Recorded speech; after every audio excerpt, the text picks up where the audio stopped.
Welcome to Building While Flying, a Sasha Group podcast where we interview business leaders about how they tackle challenges, stay resilient, and navigate ever-changing skies.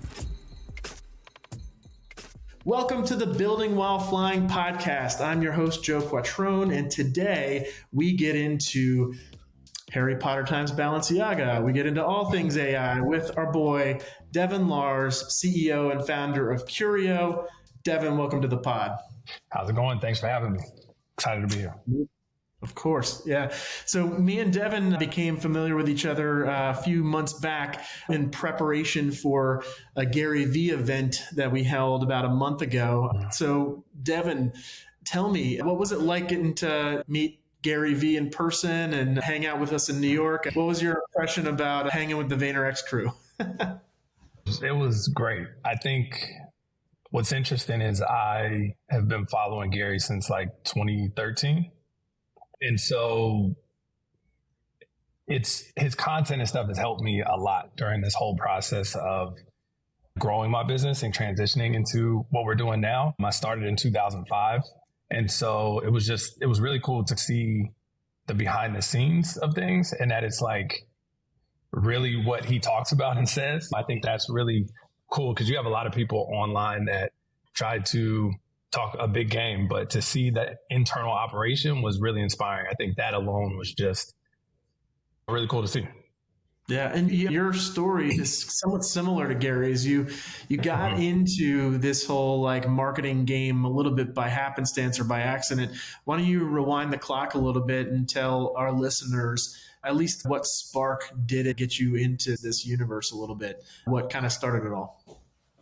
Yeah, so in high school, my senior year, like Gary wasn't a good student. School wasn't my thing. I was a kind of person that needed to do things instead of somebody trying to tell me what to do. And so I was always into art. In high school, my best friend and I started a airbrushing company where we started airbrushing custom t-shirts for people around our community. And so that kind of built, we figured it out. We had no business background or experience. We just figured out selling shirts out of our trunk and driving around the community. We would go to every single event. This was like when MySpace was big. So we would have all of our stuff on MySpace. We would print our phone numbers on the back of our hoodies and go to every single event and pass out flyers and just figure it out, just put our name out. We were everywhere. And so we were always really good at being on the scene and just understanding how to kind of market and communicate. We were doing things a lot different from an airbrushing standpoint. Now looking back at it, it makes sense. We started to do like vlogs before we even knew what vlogs were. This was before YouTube. YouTube was just really cat videos and stuff. So we would just do stuff that we would post on MySpace and just kind of into the whole kind of storytelling aspect of it. And so in 2008, we wanted to start our own clothing company and we knew we couldn't airbrush it. And so we found out about screenprinting. And so we went up and we went to a local community college in Oakland and found that they had offered a screen printing class. So we signed up for the class, and this was in 2008 when Obama was running. So everybody had Obama t-shirts. And so we would use the school equipment to print shirts and pass it out and sell them. And then class ended when we were selling t-shirts and we had a store that we sold into. And so they called us and they're like, hey, can you get 24 shirts by Friday? And so I was like, oh yeah, no problem. And we didn't have access to any equipment. We really didn't have any money at the time. So we had to get creative. And so I went down to Home Depot and bought like some wooden clamps and built our own one color, one station wooden screen printing press and set everything up. We set up shop in my grandfather's garage, just hustled and sold shirts. Just again, being on the scene, doing things like that. We were in the garage for about a year and a half, just building our business. And then we moved into our first location. Again, just connecting, marketing, connecting with the radio station, doing giveaways, stuff like that. And so we grew the manufacturing facility we had two facilities. We were doing work with Tesla and the radio station and doing all the manufacturing and production in-house. And this was like in 2015, 2016. And I really just hated it. I was miserable in the whole manufacturing side of things because I felt like I could be doing so much more. And it was just such a messy business. And I didn't like it. And I got to a point where I just said, you know what, I'm going to get rid of the facility. So I ended up selling it in 2017 for literally pennies just to get out because I was just so miserable. I was like, I need to do something different. And so I saw where social media was, I saw where storytelling was, and I saw where things were going. And I said, we're more of a creative agency that helps with the whole development of the story and the product versus the manufacturing aspect of it. So I said, okay, we can partner with manufacturers that can do the production, and then we do the front facing creative side of things. And so in 2017, we made that shift. And it was hard because literally my whole time from 2008 to 2017, I made my money from screen printing and manufacturing. So I was a little nervous to jump out and figure it out because I didn't even know what a creative agency was. And it was funny because I was following Gary Vee and he was doing like the Ask Gary Vee show and everything like that. And I remember my mentor one day was like, why don't you start a creative agency or advertising agency? I was like, man, I don't even know what that is. What is that? And so then I realized I went and Googled what is an advertising agency. And I realized that's what Gary did. And I was like, oh, damn, that's crazy. This is what he does. I didn't even know people could get paid to do campaigns and stuff like that. And so it was just an interesting transition as we made that shift. And so, yeah, just following a lot of even Gary's content of just like how, of course, he gives out a bunch of free advice and all of this stuff. And so just learning from afar of all that stuff and then learning from testing and actually doing and combining the two. And so it just accidentally fell into that. And now we work with the Warriors, we work with Starbucks, we work with a lot of big brands, Target, Chase Center. And yeah, it's cool. It's been a journey to get here, and it's been figuring it out along the way. Yeah, I was just about to ask you about that because the Warriors and Starbucks stand out to me a little bit amongst your client roster. But in terms of just so everybody can calibrate in their minds what kind of agency you guys are, a lot of different companies work with Starbucks and the Warriors. Mm-hmm. What do you think your specific niche is? And why would a big brand like them come to you? What do you do for them that's different than maybe all the other agencies that they have on roster? Yeah, I think what's interesting is coming from a production background and understanding product and understanding how things are made and having deep connections in manufacturing was the angle that we took of like, how do we create this experience from online storytelling to then the offline physical product and experience? Because I feel like brands are able to really connect and create deep connections when you merge the two, the online and the offline. And so I think what has been unique in a sense of where we've been able to grow our business was that whole physical product storytelling. How do we create seating kits, influencer kits to be able to connect with the audience and then have merchandise that kind of extends the story out from a digital, kind of you have a digital communication and then you have the physical product to extend that out into the physical world.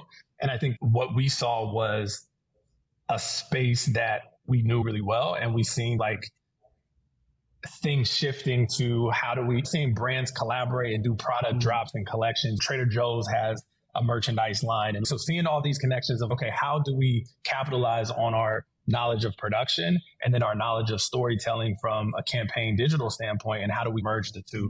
And I think with that, it's been super successful. And I think that it's been really cool to partner and work with these brands and these companies. It took a long time to get into the Warriors and get into to build the relationship that we do and doing the scale of business that we are with these companies. And it's been, we just have been coming in there, and our philosophy is just provide as much value as possible, even if we take some losses, think long term and build those relationships. And that's how we have gotten in, and that's how we've stayed in, and that's how we've grown the business within those organizations. So outside of Gary Vee, thinking a little bit more nail on the head, like being influenced by different factors, what do you think the best kind of brand collaboration has been over the last handful of years that you've been the most inspired with to go out and do amazing things? I think there's a lot of stuff. I just think what I really love is this new generation of creators. Like, I think that to see what people have done with TikTok and creators and like all of this stuff, it's just, I think I get a lot of inspiration of just seeing what creativity is out there. Not even necessarily what these big brands are doing, but what are these creators doing of like storytelling and building community? There's this brand that I've been following. The guy's name is Moad, and his clothing brand is called Trico. And he has by far, hands down, the best marketing for a clothing brand, like at all, like hands down. It is super creative of how he's doing stuff. And it's so interesting to see, like, now my feed is all filled with people like copying his style and stuff like that. So it's very interesting. So I think just seeing creators and how they're doing stuff. I think there's several brands that are doing unique collaborations. I just love the way of storytelling. For instance, the thing that stood out the most and from an advertising standpoint is what Tubi did with Super Bowl. That was so freaking genius and so simple. And it got such a reaction from me. I was like yelling, who's sitting on the remote? There's a couple of ex-VaynerMedia or VaynerMedia alumni people that worked on that campaign, I should say. It was genius. It was so, I was talking, I couldn't even focus on the game. 2 minutes after the game came back, I couldn't even focus on it because that was so genius and it was so simple. And so I just get inspired by that. What are brands doing that are different to stand out in unique ways of storytelling and using this of storytelling online, and then also the physical side of things too. Have you been getting into at all any of the like AI mashups where people are bringing in like Tupac and Biggie on Kanye tracks, and the Balenciaga Harry Potter mashup and stuff like that? Have you been watching any of that stuff unfold? Yeah, my whole literally on TikTok is all AI stuff. So it's pretty interesting to see what's happening and how quickly things are developing.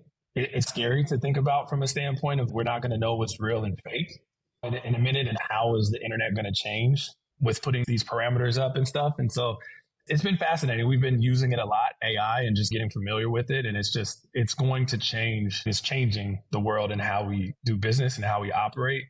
And it's pretty fascinating. I'm excited to see what happens in the next 2 years.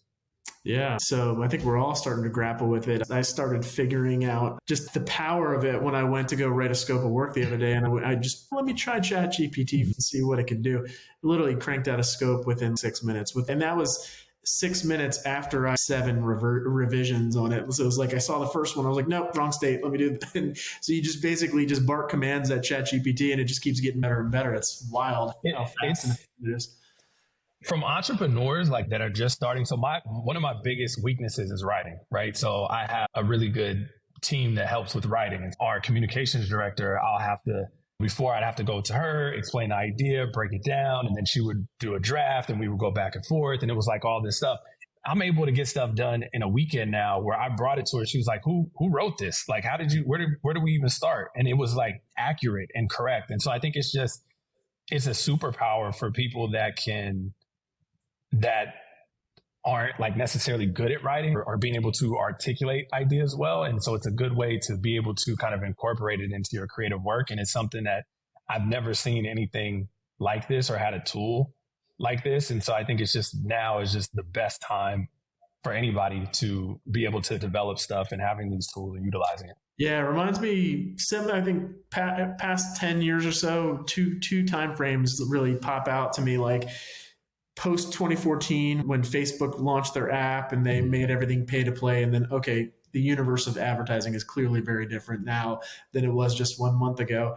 And then 2019, 2020, really 2022, I would say TikTok and Musical.ly circa 2019, but it really didn't catch up to CMOs and marketers until 2022, where everybody's okay. Yeah, TikTok is the front of everybody's marketing plan right now. So we got to figure this thing out. Now AI seems like it's having a 3-month, 6-month window where before I do the standard old thing I would do, let me run it through Jasper or one of these other AI tools first. Yeah, it's pretty incredible. I think that it's so crazy how fast the world changes. Like, I think that was one thing from when we did the 4Ds was just like, there was a couple things that stood out to me that was like groundbreaking. I mean, that literally that experience that I had was so transformative from a standpoint of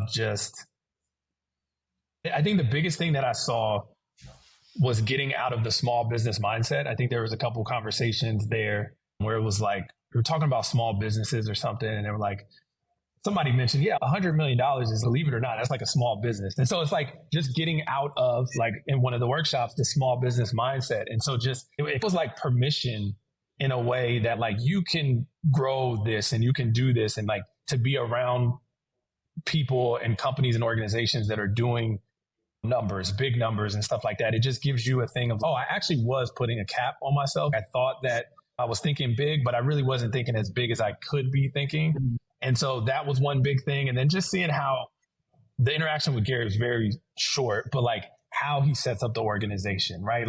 I always had struggles of, okay, we have a small team. how do we get past and grow this team? And so being able to see how, oh yeah, Gary has the magic, but the real magic is the team that he put in place that's actually executing and getting it done. And so it was really cool to just get that experience, see that, because I've never worked within an organization. I just went straight into my own thing. So I've never had to deal with managers. I've never had to do that. So the way that I've set up my organization is very different because I haven't had that. So people that come from a corporate structure or different structures, oh, this is a different environment because I don't have anything that's like an industry standard.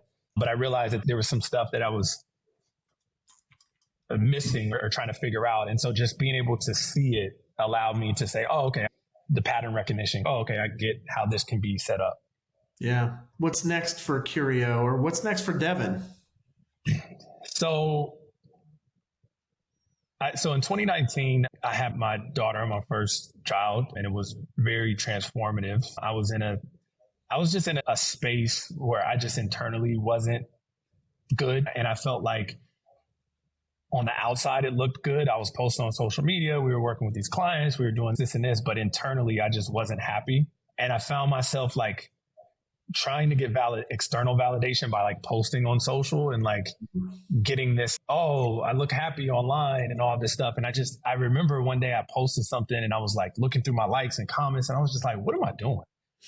And so I was just like, I want to be happy in real life and not online. And so in 2019, I took a step back and I just stopped making content. I was just like, you know what, I'm doing these for the wrong reasons. Like my intentions were good from a standpoint of I really do want to put positivity out and help. But then it was like, there was still some stuff I needed to get together.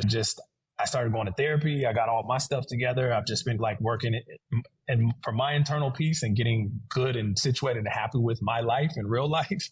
Sure.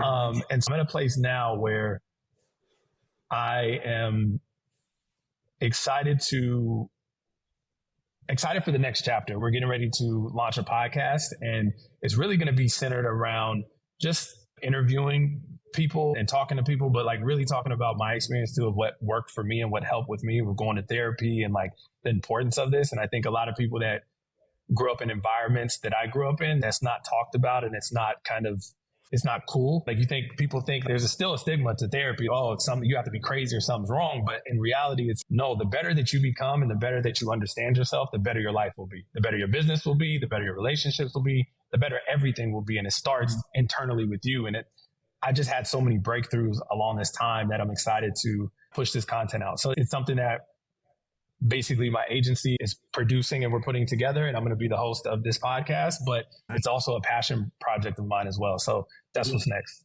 What's the name of it so we can look out for the first episode when it drops? Yeah, it's going to be called Doing Everything Different. Everything is doing everything different. I'm doing everything different podcast. So I'm really excited about it. It's just everybody can relate that I was doing something and it didn't work. And so I had to try something new to get it. And so the whole concept is about that. I want to talk to people that have really went through it, not people that have learned about it, not people that have studied it, but people that really went through it, because I think that's going to resonate and connect with people a lot more. And you see a lot of stuff online it's just not the realness of it. I want this to be like real and authentic and unfiltered. And what are those like emotions that you feel? And because people need that. And I shared some stuff of like with somebody about like how hard it was for me to get when I first had my daughter, and how much it was like a challenge for me and how much I disliked it a lot and what I had to go through internally. And he was just like, nobody has ever said that to me. And I really appreciate you saying that, because it was something that I was feeling and nobody talks about that. And so I think there's real stuff that I want to bring. And so like now it's cool because I don't need this to look cool. I don't need this for followers. I don't need to show off anything. This is really just about like, how do I provide value? And what is like the 19-year-old version of myself? What would I need to hear in this time? And so that's who I want to talk to. And that's who it's geared to. That's cool, man. There's an old expression, sending the elevator back down, which kind of refers to once you've made it to somewhere in life, that don't forget to bring up either 100%. your people from the neighborhood or somebody that looks just like you that may be going through the same thing. I think that's really commendable. I applaud you for that. So congratulations. I appreciate it. And I think we'll wrap up at this point. How can people, if somebody's listening, hey, oh shit, Kurieo, that sounds amazing, let me reach out to them. Or, hey, this guy Devin seems pretty dope, let me figure out how to follow him. How can people get a hold of you? How can they follow you on social media right now? Yeah, my social channels on all platforms is Devin Lars, and then Kurieo as well, Kurieo. And so yeah, every social channel is, you can look it up with my name or with the company name. Thanks for joining the Building While Flying podcast. It's been a really great pleasure getting to know Devin a little deeper than I already know him and find out a little bit more about Kurieo and what his plans are for the future. Please be sure to tune in next week as we drop another episode of the Building While Flying podcast. Subscribe to our channel on YouTube and hit that bell notification so you can get notified when we update new content from the Building While Flying podcast. And also go over to any podcast platform that you prefer and leave us a rating and review. Those ratings and reviews definitely help us perform in the rankings and motivate us to keep doing more and have amazing guests like Devin on the pod in the future.